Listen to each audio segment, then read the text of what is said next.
Assalamualaikum warahmatullahi taala wabarakatuh.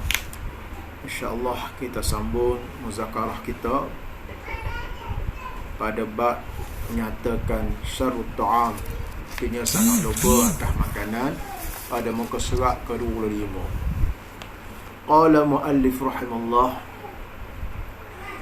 dan ketahui olehmu bahawasanya bagi lapar itu beberapa faedah.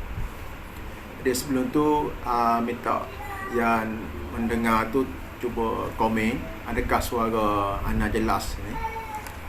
Adakah suara Ana jelas atau tak bunyi?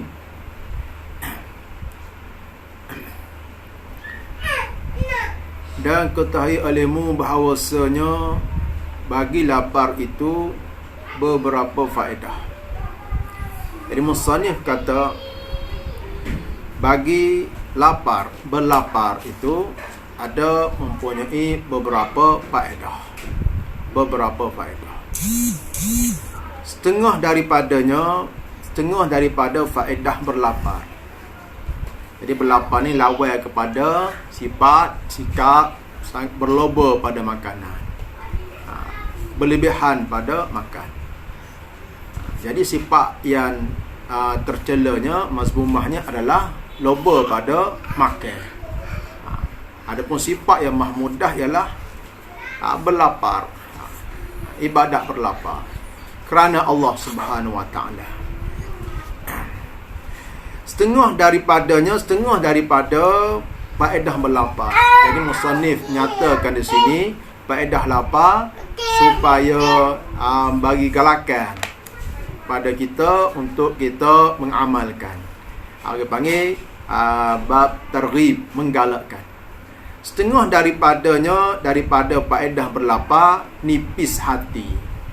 Nipis hati sini hati rohani, bukan hati jasmani. Nipis hati jasmani juga beratlah. Jadi nipis hati maknanya kita panggil lembut hati, kita sebut.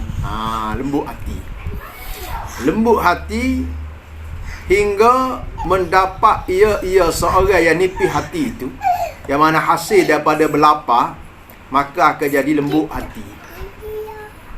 Mendapat ia akan sedap mengerjakan ibadat. Mari rasa sedap.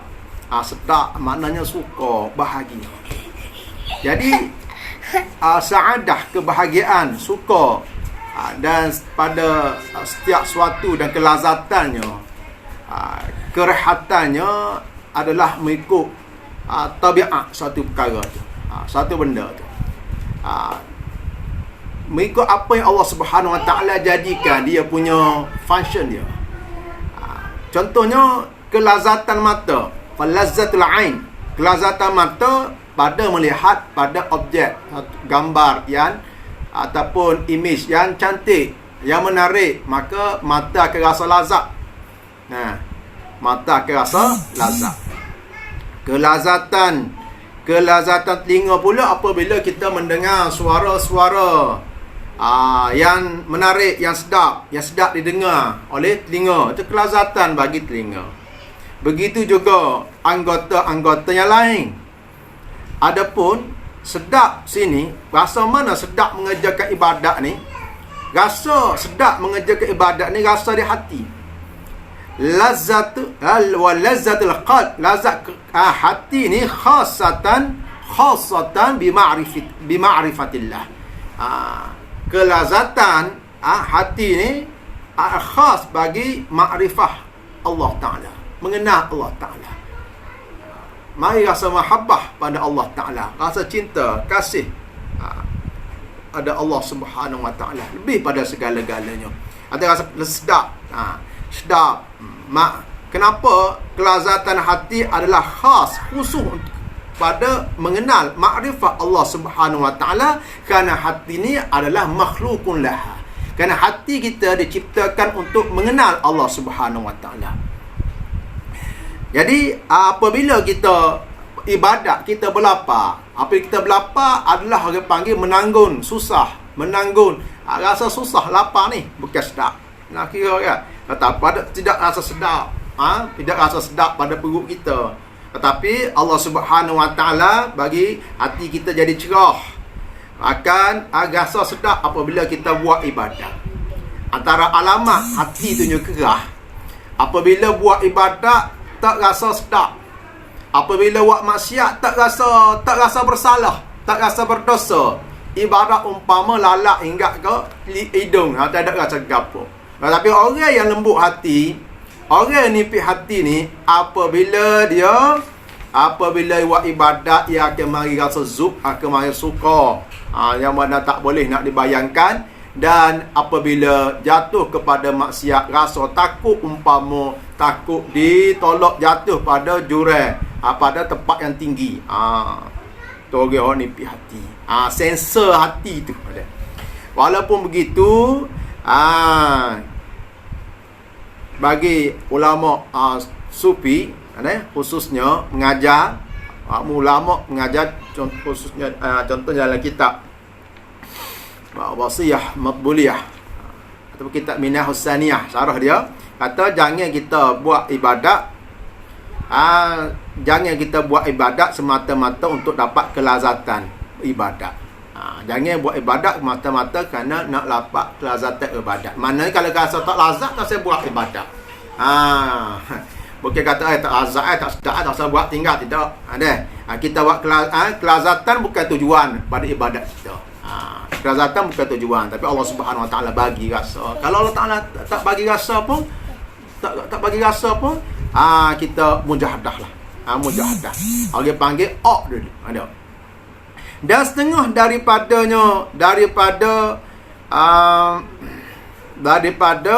kelebihan ataupun faedah pada belapa, cerdik hati. Cerdik hati. Kita panggil cerah hatilah. Cerah hati. Kerana kenyang itu menyebabkan bodoh. Kalau kenyang itu menyebabkan bodoh, maknanya kalau belapa, kerana Allah Ta'ala akan menyebabkan, akan membuahkan ilmu dan hikmah. Dan setengah daripada faedah berlapa, memecahkan keinginan mengerjakan maksiat. Memecahkan. Ibarat kalau kaca dah, biasa pecah-pecah ni kaca. Kalau pecah kat, berat kat, jadi tak ada nak guna apa dah. Tak ada panca dah kalau pecah ni. Makna sini maknanya melemahkan nafsu untuk mengerjakan maksiat. Kita perlu juga nafsu ni, manusia ni nak ada nafsu. Tapi tak boleh. Nafsu ni pasien dia kena kawal. Kalau tak kawal, ikut area dia nak gapo, ia akan bawa kita kepada kehancuran, bawa kepada kejahatan, membawa kepada kerugian dan kehancuran dunia dan akhirat. Jadi faedah belapa antaranya adalah memecahkan keinginan, makna melemahkan. Nak buat tak boleh, nak buat terus tak boleh. Mana melemahkan nafsu pada mengerjakan maksiat dan mengeras atas nafsu yang sangat menyuruh dengan kejahatan. Inna nafsa la ammaratan bisu. Mana mengerasi, makna mengalahkan. Mengerasi makna mengalahkan atas nafsu yang mana pasien dia, sifat dia sangat menyuruh dengan kejahatan. Ni apabila tidak dikawal dengan akal, dengan panduan manhaj ilmu. Dan setengah daripada faedah berlapa, ringan tubuh bagi sembahyang tahajud. Ringan tubuh nak sembahyang tahajud. Sembahyang tahajud ngapa? Tahajud, tafa'ul hajada, masuk tidur. Kata tahajud maknanya menahan tidur. Salah satu bina wazan tafa'ul ada menahan, meninggalkan. Ada mana meninggalkan tidur. Maknanya dia tidur dah. Dia tidur dalam waktu malam, mai tidur, lepas tu bangun daripada ada tidur kan, nak tambah tidur lah, ni ikut nafsu tak. Tapi dia bangun untuk sembahyang kepada Allah Subhanahu Wa Taala, kerana Allah Subhanahu Wa Taala, sembahyang tahajud. Jadi ringan tubuh. Bukan kata ringan ni asal berat 100 kilo, ditimbang jadi 20 kilo, jadi 5 kilo, tidak. Jising hok Jismani ni supaya tolong lah. Apa nama? Boleh jadilah jadi apa nama jadi rengeh mengko kalau lama tak makan jadi kau rengeh timbangnya jadi juga kena. Tapi maksud sini maknanya cergas. Cergah nak bangun. Kadang-kadang orang tu rengeh je. Tak berat. Tapi nak akak selimut tak boleh. Jadi berat nak bangun tu. Berat nak bangun tu. Pada batu besar nak bangun nak buat ibadat. Tak kata korang lah, kita lah. Hamba ada memberi Allah Subhanahu Wa Taala bagi hidayah, bagi mudah pada kita untuk kita mengerjakan, untuk kita buat amal ibadat mudah-mudahan. Dan dari tengah daripadanya rengeh tubuh sembahyang tahajud. Jadi musannif sebut khusus sembahyang tahajud sini, tak sebut sembahyang lain, kerana afdalus solati ba'dal faridah salatul lail. Seafdal sembahyang selepas pada fardu adalah sembahyang malam. Dan hilang mengantuk yang menegah ia daripada ibadat, antara faedah belapa juga jadi hilang mengantuk. Jadi kita bahas itu mafhum mukhalafah itu, kalau banyak makan jadi kau mengantuk. Bila mengantuk nak ibadat malah. Walaupun puasa tapi buka banyak dia macam boleh puasa biasa dah. Makan belakang makan belakang. Sepatutnya hikmah kita berpuasa ni untuk kita mengajar nafsu daripada ikut egai nafsu, tidak. Bukannya memindahkan waktu makan. Bukan memindahkan waktu makan. Tak makan patut kumpul belakang hok tengah hari, hok lunch, hok breakfast tak makan tu kumpul waktu buka tu. Jadi makan 2-3 pinggan, makan 2-3 jak air, lagu mana? Kita akan rasa sendiri, rasa berat pada kita, rasa malah, orang panggil nyanda. Kenyang nyanda. Nyanda yang mari ngantuk. Dan hilang mengantuk apabila kita berlapar. Hilang mengantuk yang menegahkan ia daripada ibadat. Dan setengah daripada faedah melapar, memada dengan sedikit daripada harta dunia. Mari rasa padan, mari rasa berpada dengan sedikit daripada harta dunia. Maknanya masa memada maknanya mencukup dengan hak sedikit daripada harta dunia. Yang hati berasa cukup, berasa pada dengan dunia hak sedikit, terasa pada. Tuhan bagi pun kita bersyukur. Kalau tak bagi rasa pada, tiba kata tak kena semua. Rasa tak kena semua.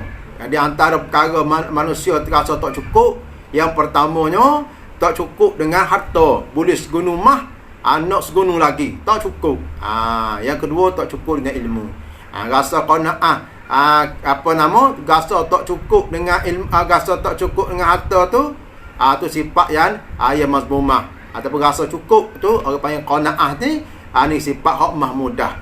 Adapun ilmu kita kena rasa kita nak bertambah semua. Bah kita Tuhan ajar, Nabi ajar supaya kita berdoa tambah ilmu semua. Kena lobo semua.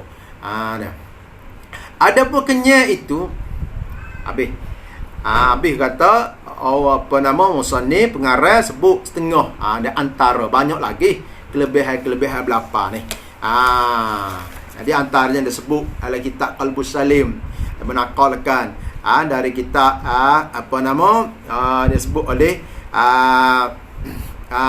Syekh Abu Talib Al-Makki.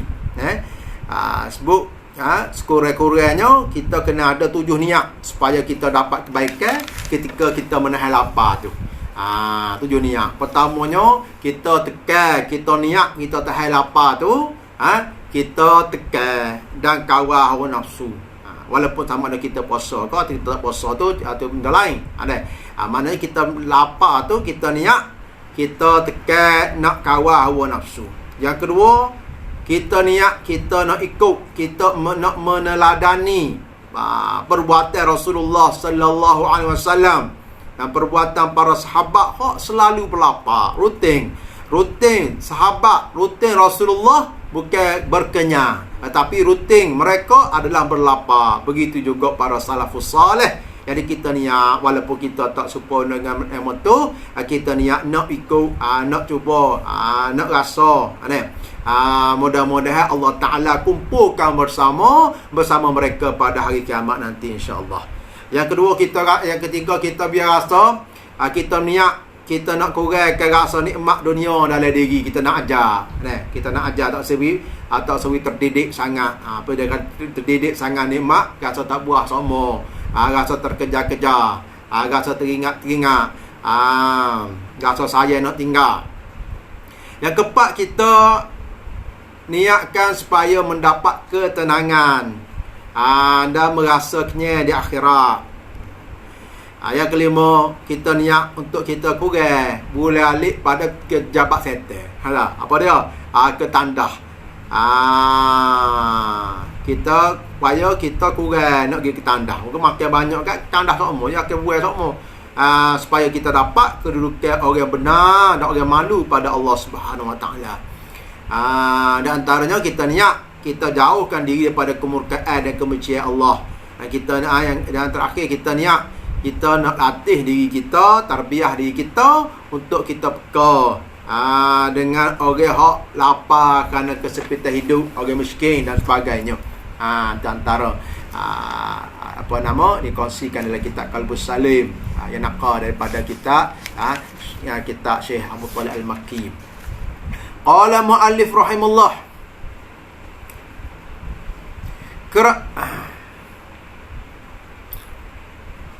adapun kenyang itu, maka ada padanya, pada kenyang itu, beberapa kebinasaan.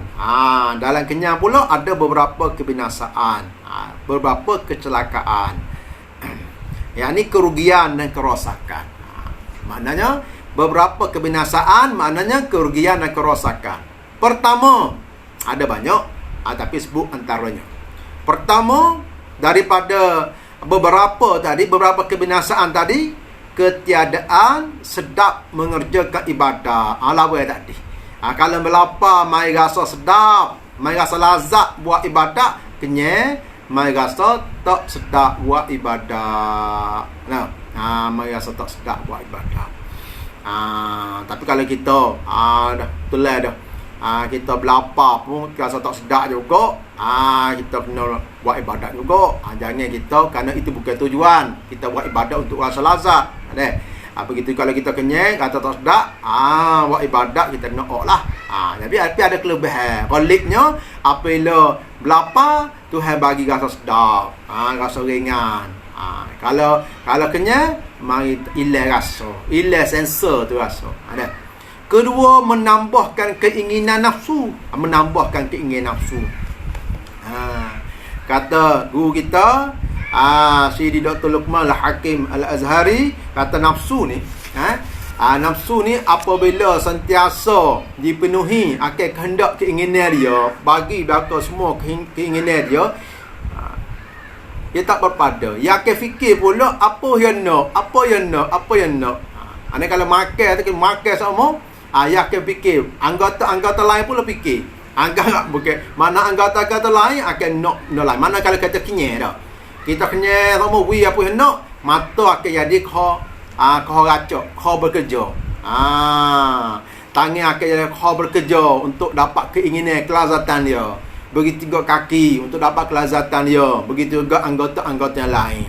Tetapi apabila tidak dipenuhi akan kehendak dia, kehendak nak pada makan tu, dia akan fikir makan saja. Mana mata tengok benda lain akan jadi tak cergah untuk memenuhi keperluan ataupun untuk memenuhi keinginan syahwat masing-masing, kelazatan masing-masing dah. Maka kata guru kita, berlaparlah dengan tujuan syarak. Bukan kerana tujuan lain, kerana tujuan syarak.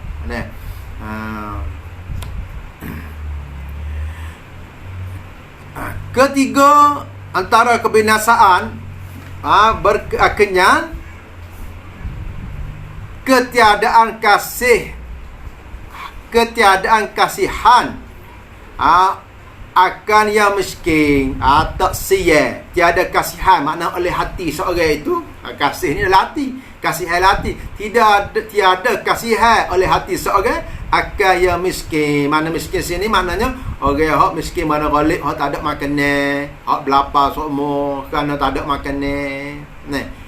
Kita tidak akan rasa bagaimana rasa mereka berlapar dengan sekadar kita bagi sedekah pada mereka.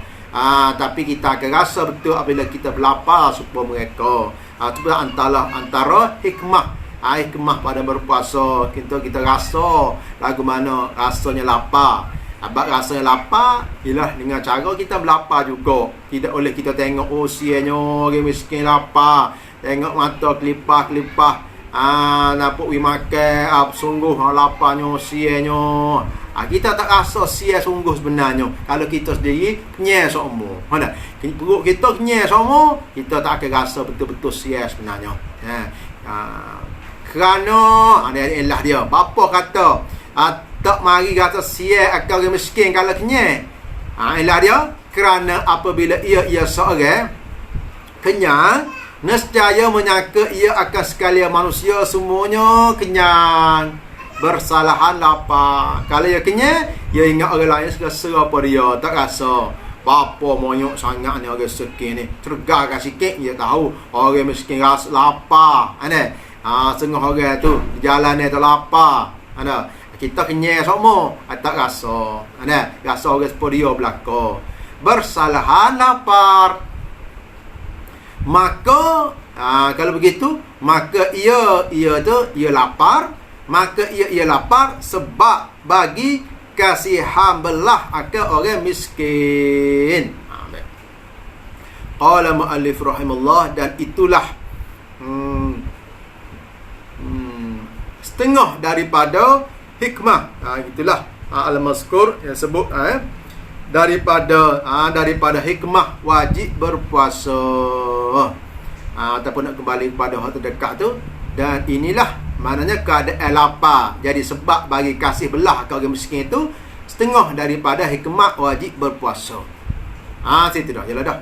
Dan inilah mana keadaan, tunggu tak habis lagi tu. Keadaan lapar jadi sebab bagi kasihan belah ke orang miskin itu daripada mana antara hikmah daripada hikmah wajib berpuasa Ramadan. Kalau tak ada wajib kan, pakai sudah kita tak rasa.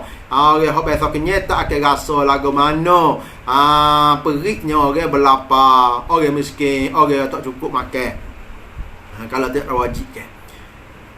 Dan keempat daripada kebinasaan kenyang, maknanya kerugian, kerosakan ya, lemah daripada mengingat akan ilmu yang memberi manfaat. Jadi lemah, jadi kurang untuk mengingat ilmu yang memberi manfaat. Kenapa sebut ilmu memberi manfaat? Kerana tu juga ilmu untuk bagi manfaat. Kalau ilmu untuk bagi manfaat, tak ada apa dia. Ilmu yang memberi manfaat. Jadi kata ulama, sebut oleh Syekh Abu Sulaiman Ad-Darani radhiyallahu anhu, dalam kitab Minah Husaniyah dinaqalkan oleh Syekh Abdul Wahab Sya'rani, sebut kunci bagi dunia adalah kenyang. Miftahud dunya asy-syaba'. Kunci bagi dunia adalah kenyang. Adapun wa miftahul akhirah al-ju'. Dan miftah, kunci kepada kita nak kejayaan di akhirat adalah ju' kita berlapar. Itu beramal ya, amal berlapar. Jadi apabila Allah Subhanahu wa taala ciptakan dunia, Allah Subhanahu wa taala telah jadikan ilmu dan hikmah. Allah taala jadikan pada berlapar itu ada padanya ilmu dan hikmah. Dan Allah taala jadikan kenyang itu pada kenyang itu kejahilan dan maksiat. Ni kata ulama dia nampak kalau Nabi orang panggil wahyu, timur wahyu. Adapun kalau bukan Nabi, kita boleh pegang kata dengan ilham. Ilham ulama bagi pandangan kata-kata yang hikmah, mari daripada nurani hati yang suci.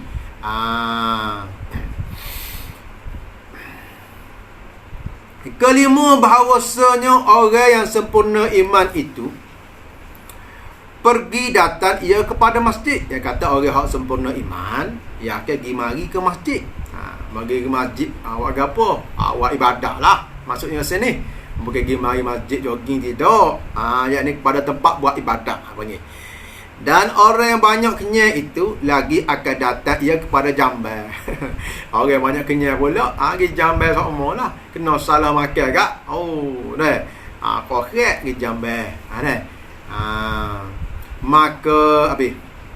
Itu antara disebut oleh pengarang oleh Syekh Abdul Qadir Al-Mandili beberapa kelebihan faedah supaya kita menggalakkan targhib untuk kita berlapar. Dan beberapa kebinasaan, kerugian disebabkan kenyang. Dia panggil tarhib untuk melarikan kita daripada lobo, sifat lobo pada makanan.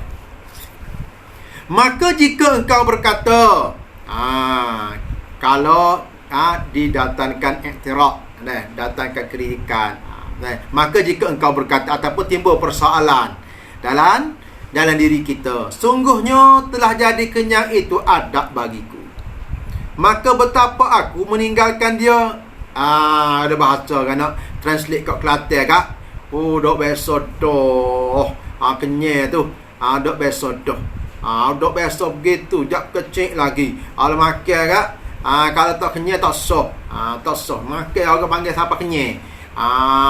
Siapa setakat nok ada. Ala pinggir tak so. Moga masuk sedap, makannya banyak. Ada. Makan banyak lah. Ada. Apa nak tinggal lagu mana, nak berapa lagu mana. Moga dah biasa begitu. Ada. Maka dijawab, jadi apa nama musannif bagi penyelesaian. Ada. Bagi penyelesaian dia, maka dijawab bahawasanya dia demikian apa? Meninggalkan kenyang. Meninggal kenyang itu mudah. Mudah benarnya bagi siapa?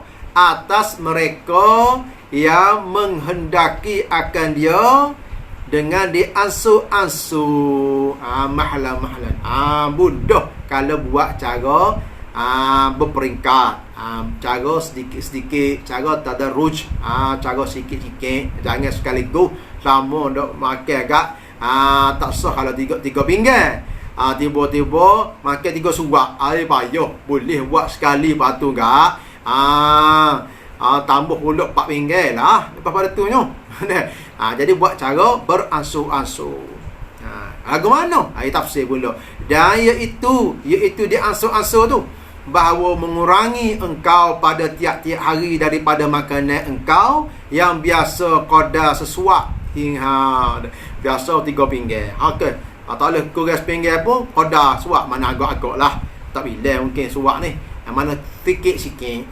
Yang mengurangi engkau akan sepinggan dalam sebulan.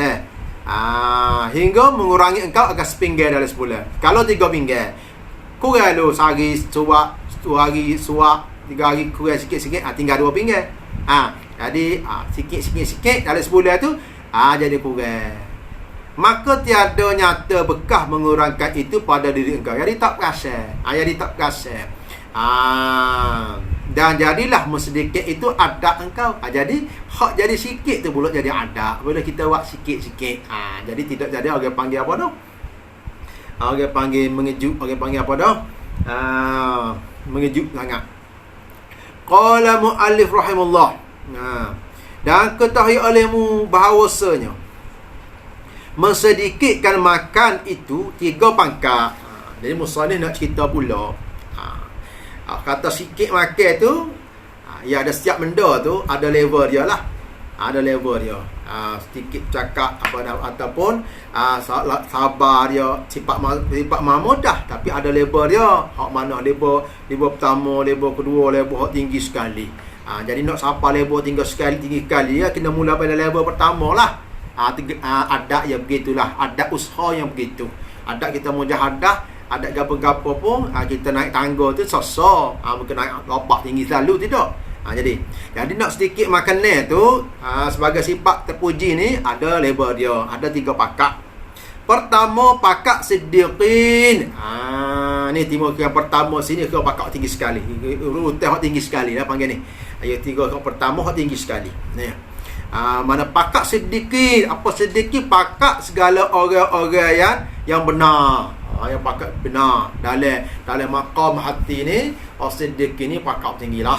Nah, pakak tinggi. Nak siapa ke tu, dia banyak mujahadah lah. Jadi pakak hak segala orang yang benar. Umpama Sayyidina Abu Bakar Siddiq, iaitu lagu mana? Menyimpankan atas qada yang memelihara badannya daripada binasa. Mana menyimpankan maknanya dia membataskan makan, dan mesikitkan makan, dan menhakkan makan. Qada lagi jaga daripada binasa. Baru anda tanya seorang doktor lah. Doktor ni alim bak apa nama bak tubuh manusia ni. Baru mana manusia boleh bertahan tak makan tak minum. Katanya dalam minum lebih kurang 3 hari. Kalau makan lebih kurang 30 hari 40 hari. Tu katanya bersandar pada doktor lah, orang ahli dia. Jadi orang pakak lebar pertamanya, dia qada jaga di badannya daripada binasa. Dan itu qada lagu mana? Tafsir ada memelihara badan daripada binasa tu, iaitu qada yang ditakuti dengan sebab kurang daripadanya akan binasa akal atau menyebabkan mati. Tinggi sekali. Nak sampai gini waktu tak boleh. Tapi mula pada sikit-sikit lah. Yang kedua, bahawa terpada ia seorang dengan setengah cupok tiap-tiap hari. Setengah cupok. Secupok kalau ke unit SI, Sistem International ni, lebih kurang 650 gram. Kalau setengah cupok berapa? Setengah pada 650 gram lah. Dia nak timbang agak-agak lah. Dan iaitu memenuhi sepertiga. Qada lagu mana? Cupok, setengah cupok ni qada memenuhi 1/3 perut. Sepertiga perut saja. Dan atas demikian itu memperbuat oleh Sayyidina Umar radhiyallahu anhu dan jamaah daripada para sahabat. Ada boleh buat atas kali tadi Sayyidina Abu Bakar lah boleh jadi. Kerana adalah makanan mereka itu kebanyakan kali para sahabat Sayyidina Umar ni segantai syair biji gandum, segantai syair wati lah. Segantai tu 4 cupok pada tiap-tiap 7 hari bagilah. 4 cupok bagi 7 hari, sikit. Yang ketiga, bahawa memada akan secupok tiap-tiap hari. Hak bawah sekali ni pada dengan secupok tiap-tiap hari. Dan apabila tu qada dari sudut tilik dari sudut makanan tu, nisbah banyak sikit makanan tu, nak kata level berapa tu. Dan apabila melebihi akan demikian itu, lebih daripada secupok tiap-tiap hari, maka ia bersekutu akan orang kebanyakan, dan masuk dalam membanyakkan makanan. Kalau tak dapat dia buat tu gak, ia bersekutu, ia mana tu tak boleh nak mana bersekutu, ia akan orang yang kebanyakan, mana orang ramai-ramai lah. Tidak kata berlapar dah, tinggal tak ada ibadat berlapar dah. Dia masuk dalam pada membanyakkan makanan juga. Kita tak nak amal sama-sama ke, kita cuba latih puasa. Puasa, jangan kita buka pun jangan banyak sangat. Adapun sedikitkan makan dengan ditilik kepada masa, itu nisbah tilik pada makanan, zat makanan. Banyak sikit makanan. Adapun tilik pada masa, mana dalam aspek dalam konteks masa pula, dalam perspektif masa pula, hilir sikit bahasa tu dah. Ditilik pada masa, maka itu 3 pangkat juga, 3 level juga. Yang lebih tingginya, ia sebut level hak tinggi sekali ni, bahawa lapar ia 3 hari. Lapar 3 hari, mana ia hak, ia sikit makan, ia tak kenyang lah 3 hari. Tiap 3 hari atau lebih sekali makan biar hilang lapar dia.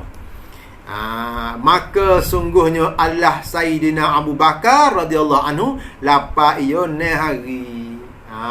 Dah. Berkata kali puasa tak buka tidak. Mana faham sini?